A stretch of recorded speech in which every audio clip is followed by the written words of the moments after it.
guys, welcome to Camp Lou-Da-Cris.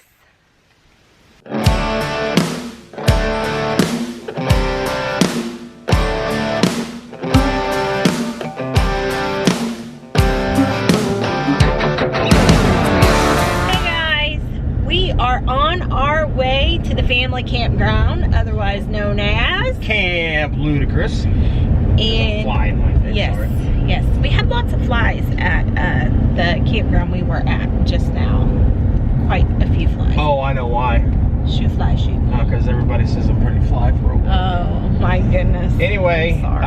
Yeah, we've been spending all month traveling back and forth between Starve Hollow, which is a state park in southern Indiana, between Salem and like somewhere like in a triangle between Salem and Brownstown, if anybody knows where that's at. Southern Indiana, around the Hoosier National Forest. Ooh.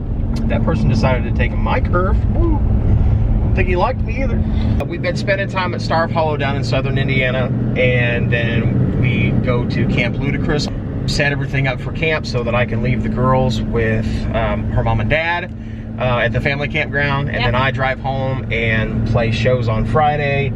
Sometimes there's an event on Saturday, and then Sundays are dedicated to recording the new album. Drive back down to southern Indiana and pick up the ladies and the camper and drive back over to Starve Hollow and start every week over again. And then this week was special because right in the middle of the week I had another show I had to drive home for, so it's been a little crazy. One of these days we'll rest. Yeah, he can do what he wants, but me and Addie, we've been camping. Yeah, they've been camping, and I've been rocking it out. But now we're headed back on a trip about an hour away from her mom and dad's, or we're away from Camp Lou-Da-Cris. So not a bad drive. It's pretty down through here, and now we're just stuck in the middle of the traffic jam in the middle of a bean field. Yeah, he's calling traffic. He says the traffic in rural Indiana is just horrible. He's decided to go on to another. The thing is about southern Indiana that I've learned are all the roads are a little thinner than they are back home, so you can't fit. Well, like see where we were driving to Starve Hollow on Monday? Was it Monday we drove? Yeah, Monday we drove down to Starve Hollow. Or was it Tuesday? I don't even know. Anyway, we're driving down the highway, not a county road, not a state road, the highway with our camper, and coming the other way was a combine.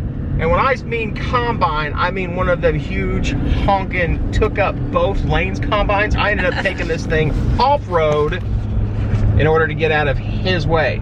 So, yes, because it's also that season right now. So the farmers are out, and so we got lots of obstacles, but we're trying to make, isn't that 2020? Yeah. Lots of obstacles, but we're trying to make the most of it. But we thought today's video, we would give you a little tour of the family campground, because we're kind of at the end of us going back and forth like that, because Mikey's got to focus on the album and we've got to get back to some of our usual kinds of stuff. We're still going to be spending time at the family campground. But we thought before we got too far into all that, we would show you guys a little bit of what all is there. It is just a small little plot of land that we've been working on with my parents and Aunt Lou and her family. Aunt Lou is my sister. I know people get confused about that because we call her Aunt Lou. We call her Aunt Lou because she's Addie's aunt. And so she's been called that ever since Addie was born. So anyhow, and Lou named the campground because she's my younger sister, and she wanted her name to come first. And so we came up with all kinds of names, and Lou-Da-Cris seemed to fit since we were established in 2020. One of the reasons I love this campground is because I don't have to park the trailer or help Mikey park it, because there's valet service.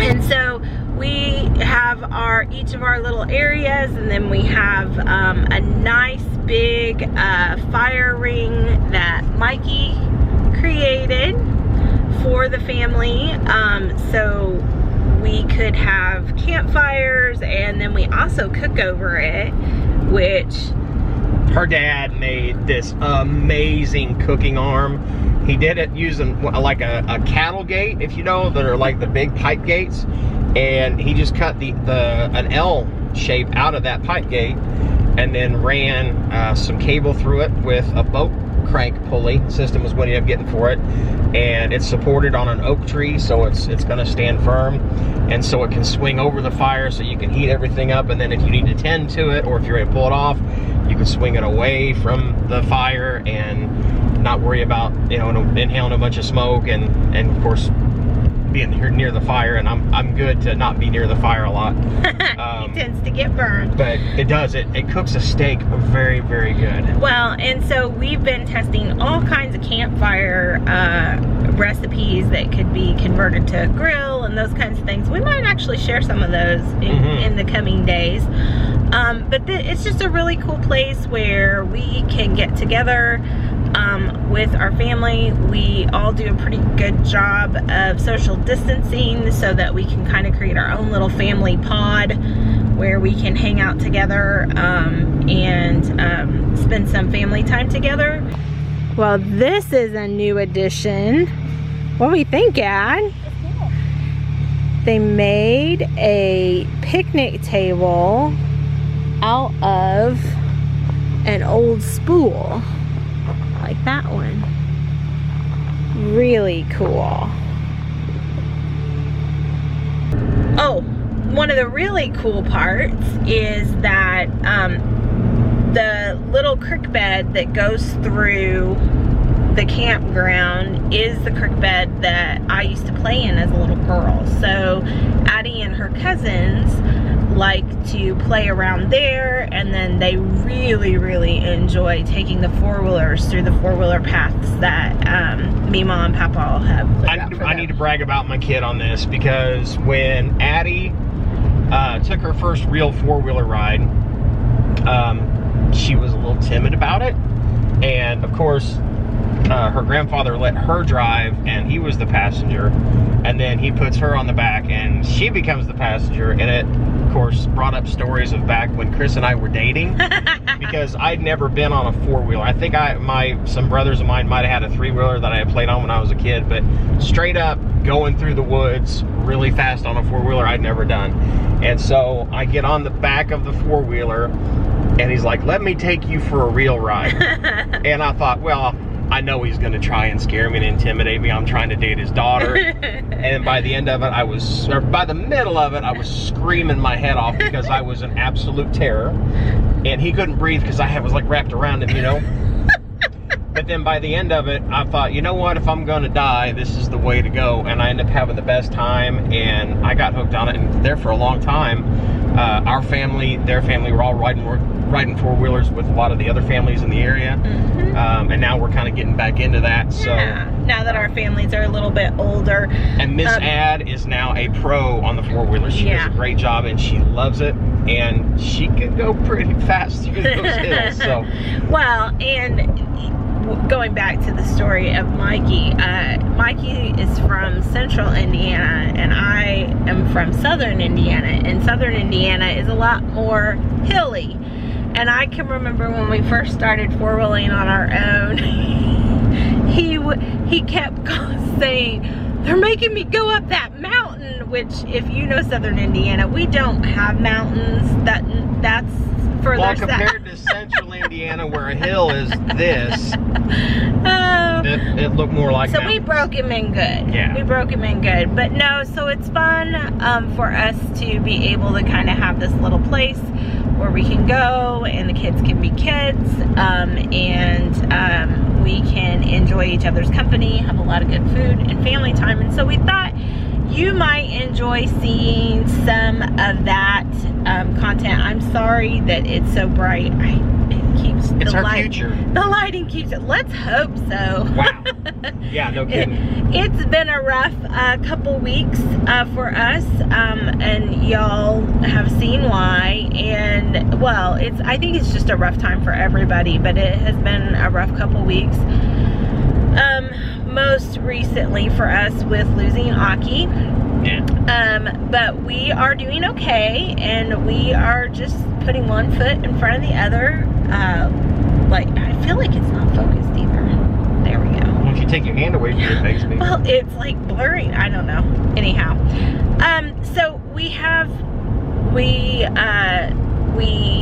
actually buried Aki at the campground, and he's there for us because it's a family campground, and it's gonna be in the family. So we thought that was the most appropriate place to put him. And what else is going on? I want to say to our Crock Posse members who reached out to us and, you know, left these wonderful and sweet comments. You know, we did, both of us read each and every one of them. We didn't respond a lot, but that's just because we were still, I mean, it's rough, okay? It's rough. Dogs, and I saw a lot of y'all put that in there, that pups are family just like family's family, and it really is. They don't, a lot of times they're not, but then there are those special times with those special pets that you just have a bond with, that they're like our kids. And so we really do feel like we lost a kid in a way, and so it was really rough on us, but I just want to say thank you, because it was real sweet to go through and read those comments and kind of feel the love that y'all gave us through that, and it does not go unrecognized. And we both really want to thank you. All three of us want to thank you for it, because it was sweet for you guys to jump in and give us that virtual hug that you kind of need every once in a while. Absolutely, absolutely. So we are, like I said, we're still trying to do a little bit of RVing, which is why we're going to probably be at the family campground for the most part, for at least the next several episodes. Mikey's working on his music, and so I thought at the end of this vlog, after to take us out, we might think about back when we were on the Redneck Rockstar tour, because that was like one of the last times we were actually out traveling, and we really miss it. We really miss being on the road. Right now Mikey's, we kind of have to stay around home base because of the situation, and then also because Mikey's finishing up recording his album. We're hard pressed for getting this out. The next single, by the time you guys see this, it should be about a week after that. The new single that comes out will come out on Spotify and Apple and iTunes and Google and all that, wherever you get your music from. Amazon, same thing. People were asking when they saw the video for Nobody Like You, which again, thanks a lot for all y'all that really enjoyed that song. As far as buying the music goes, if you want to buy it, then you want to go to Amazon or iTunes to purchase the songs. If you guys have Spotify, you can also go there. My music's on there. And I really, really, really do like it when y'all listen to it on whatever platform, especially Spotify, because that's where I try to focus the numbers on. But thank you so much for streaming that music as well. That helps me out quite a bit. Not necessarily financially, because you don't get much back when people stream, but it shows that people like my music and that we're doing it right. So that's why we're going to head home starting in October, and I'm going to really focus on knocking out that album. We've got this single coming out. It's called Any Less My Brother. That comes out on October 1st, and then we're going to push for Sit Here and Drink Beer. I know a lot of y'all have heard that song for a while. We're going to make a big deal out of that song with a lot of big players, and we're going to put that out for November 1st, and then that is the end of the singles, and we're going to push really, really, really hard to get the full album out by the end of the year. We've gone through different title changes of what we were going to call it, different songs, kind of made us think of different things, and then of course, you know, different things happened in life that made us want to change the album, made me want to change the album title, but I think we're going to make it real simple, and we're going to go back with the title track, the very first single that we put off of the album, and that was back late last year, earlier this year. cut out. I don't know what happened. It cut you off. But we're going to end up titling the album Redneck Rockstar.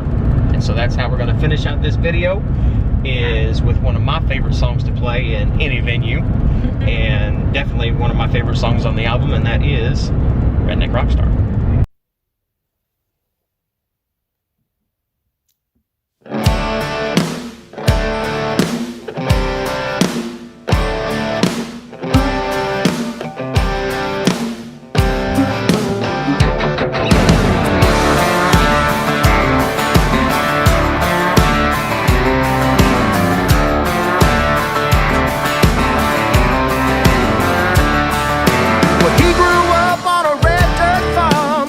Summer baling hay, but he always had a feeling he was in the wrong field, and he knew he had to get away. So every Friday night under neon lights, he'd play it for a honky-tonk crowd. They loved to hear him playing Hank Willie and Waylon. He'd crank it up and play it loud, 'cause he's a redneck rock star, playing them covers on his old guitar, keeping people dancing in them all-night bars like a redneck rock star, yeah.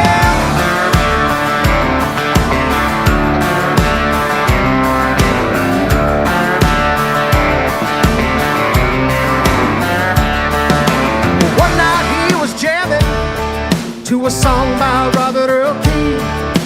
Little did he know, sitting in the front row was a man from Tennessee. And after the show was over, the fella stuck out his hand and said, "Tell me what your name is, 'cause I'm gonna make you famous, but we gotta get you with the band. 'Cause you're a redneck rock star, playing them covers on your old guitar, keeping people dancing in them all-night bars like a redneck rock star, yeah."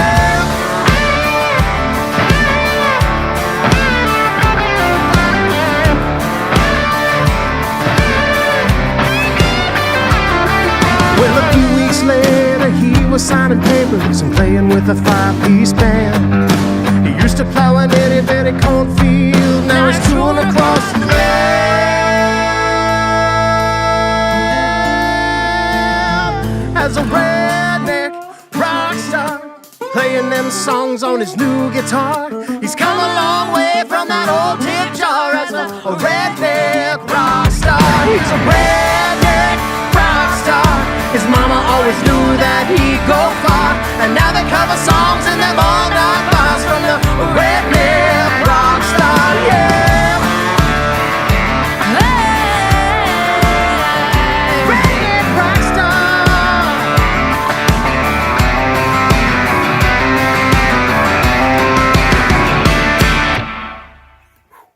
Very good. Good shot. Playing Hank Willie and Waylon.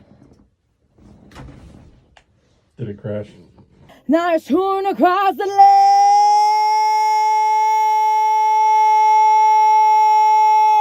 There we go.